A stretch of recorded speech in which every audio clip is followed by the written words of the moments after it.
Right గా బులెటిన్లో super exclusive news చూస్తున్నాం. కూటమి ప్రభుత్వంలో భాగస్వాములైన టీడీపీ జనసేన నేతల మధ్య సమన్వయం ఎలా ఉందో నాగబాబు చేసిన తాజా ట్వీటే నిరూపిస్తోంది. మైలవరం ఘటనలో లోకేష్ స్పందించిన తీరును నాగబాబు మనస్ఫూర్తిగా అభినందించారు.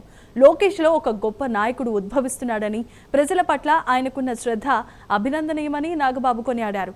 సాధారణంగా రాజకీయాల్లో ప్రత్యర్థుల తప్పులను ఎండగట్టడమే చూస్తాం, కానీ మిత్రపక్షం చేస్తున్న మంచిని ఇలా బహిరంగంగా అభినందించడం కూటమిలో ఉన్న ఐక్యతకు అద్దం పడుతోంది. నాగబాబు చేసిన ఈ ప్రశంసలు ఇప్పుడు ఇరు పార్టీల శ్రేణుల్లో జోష్ని నింపుతున్నాయి.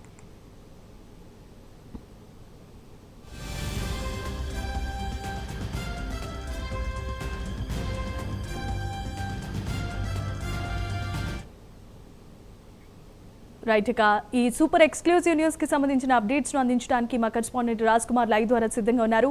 రాజ్ కుమార్, చెప్పండి, కూటమి ప్రభుత్వ ఐక్యతని మరొకసారి రుజువు చేశారు. నారా లోకేష్, మరొక వైపు నాగబాబు కూడా నారా లోకేష్ అభినందించిన తీరును ప్రశంసిస్తూ ఆయన చేసిన వ్యాఖ్యలు ఇప్పుడు ప్రతిపక్షాలను ఏమంటారంటే వీరి మధ్య ఎలాంటి చిచ్చు పెట్టాలనుకున్న ఆస్కారం లేకుండా పోతోంది అని చెప్పి ఒక సందిగ్ధంలో పడినటువంటి పరిస్థితి ఏర్పడింది. ఏమంటారు దీనికి సంబంధించి?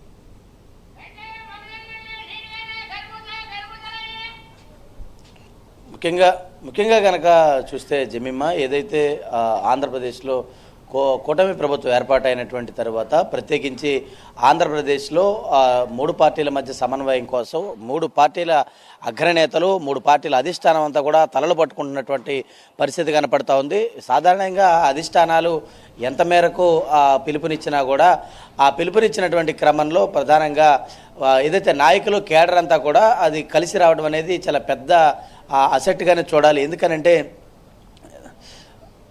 ఎందుకనంటే ముఖ్యంగా ఏదైతే ఇటు 3 పార్టీలకు సంబంధించినటువంటి అగ్రనేతలందరూ కూడా ఎన్నికల సమయంలో ఇచ్చినటువంటి హామీలు, ప్రభుత్వంలో వచ్చేటువంటి కీలక భాగస్వామ్యం, వీటి అంతటి కూడా ప్రధానంగా ముఖ్య భూమిక పోషిస్తూ ఉంటాయి. మరి అలాంటి ఈ ప్రాంతంలో ఏదైతే నాగబాబును ఏదైతే ముఖ్యంగా నారా లోకేష్ను అభినందించినటువంటి ట్వీట్ విధానం ప్రధానంగా కనుక చూడవచ్చు. ఏదైతే మైలవరం నియోజకవర్గంలో ఇటు డొక్కా సీతమ్మకు సంబంధించినటువంటి ఆహార పథకానికి ఏదైతే ఇటు కూటమి ప్రభుత్వం ప్రవేశపెట్టిందో ఆ ప్రవేశపెట్టినటువంటి దీంట్లో ప్రధానంగా లోకేష్ స్పందించినటువంటి తీరు, ఆ మధ్యాహ్న భోజనం పథకం పట్ల ప్రత్యేకించి లోకేష్ను అభినందించినటువంటి తీరు ఇప్పుడు సోషల్ మీడియాలో ఇది చర్చనీయాంశంగా మారింది. ఎందుకంటే 3 పార్టీలకు సంబంధించినటువంటి పరస్పర సహకారం పైన ప్రధానంగా ఉప ముఖ్యమంత్రి పవన్ కళ్యాణ్ అనేక సార్లు బహిరంగంగా అటు అంతర్గత సమావేశాలు అయినప్పటికీ, అదేవిధంగా బహిరంగ సమావేశాలు అయినప్పటికీ అటు ముఖ్యమంత్రి చంద్రబాబు అయినా, అదేవిధంగా ఉప ముఖ్యమంత్రి పవన్ కళ్యాణ్ ఇద్దరు కూడా ప్రతిష్టాత్మకంగా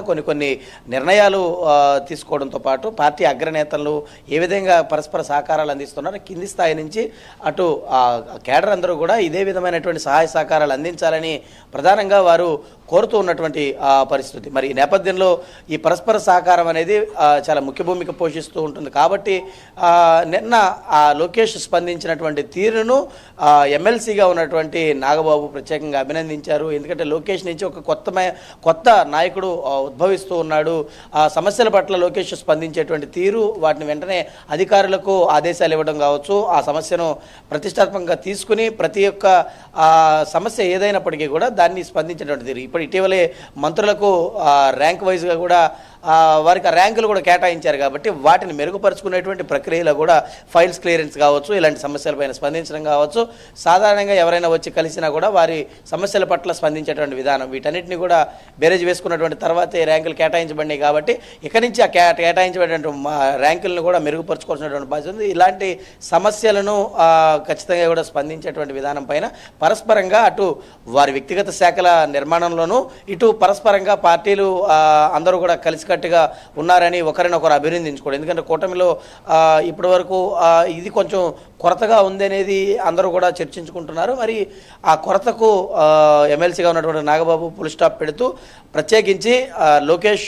స్పందించినటువంటి తీరు పైన ప్రధానంగా అభినందించారు. కాబట్టి దీనిపైన ఇప్పుడు సోషల్ మీడియాలో చర్చనీయాంశంగా మారింది. మరి ఇప్పటికే లోకేష్ తీసుకున్నటువంటి విధి విధానాలు, నిర్ణయాలు కావచ్చు, అటు ఉప ముఖ్యమంత్రి పవన్ కళ్యాణ్ తీసుకున్నటువంటి విధి విధానాలు, నిర్ణయాలు సమన్వయాలు అందరూ కూడా పరస్పరంగా సహకారం అందించుకుంటూ ఉన్నారు. కాబట్టి ఇక మీదట కూటమిలో ఇలాంటి సమస్యలు ఏవి కూడా ఉత్పన్నం కాకుండా ఇది అందరూ కూడా తగినటువంటి జాగ్రత్తలు తీసుకోవాల్సినటువంటి బాధ్యత వ్యక్తిగతంగా వారిపైన ఉండడంతో పాటు ప్రధానంగా ఇటు గ్రామ స్థాయిలో, ఎందుకంటే రేపు ఈ నెలాఖరికే పూర్తిగా కూడా పంచాయతీలు అన్నీ కూడా ముగియబోతున్నాయి. కాబట్టి త్వరలో పంచాయతీ ఎన్నికలు కూడా నగరం మోగించే అవకాశం ఉంది. కాబట్టి దాదాపుగా ఒక 3 నుంచి 4 నెలల సమయంలోనే పంచాయతీ ఎన్నికలు కూడా రాబోతా ఉన్నాయి. కాబట్టి మరి దానికి సన్నద్ధం అవ్వాలంటే పార్టీ అధిష్టానాలు ఇచ్చినటువంటి పిలుపు మేరకు గ్రామ స్థాయి నుంచి కూడా కేడర్ అంతా కూడా సమన్వయం పాటించి ఒకరినొకరు పరస్పరంగా గౌరవించుకునేటువంటి సాంప్రదాయం అటు 3 పార్టీల్లో కూడా రావాల్సినటువంటి అవసరం ఉంది. కాబట్టి ప్రధానంగా దీనికి ఇప్పుడు